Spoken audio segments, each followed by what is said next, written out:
I'm Trevnik and this is Pogo. Today we're going to be doing a video on how to do a drift with this remote control car.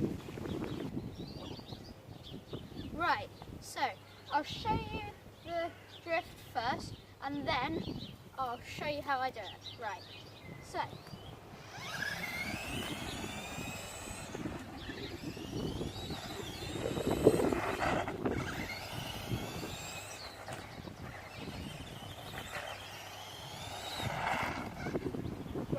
that's basically it. What you need to do. So basically, that's it. Right, now I'll show you how to do it. You're going to need to pull the trigger down firm.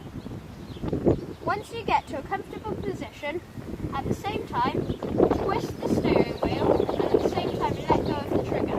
Then, once you're halfway through the drift, pull the trigger back on and yeah, that's done. That's how you do it. Right, go for our service.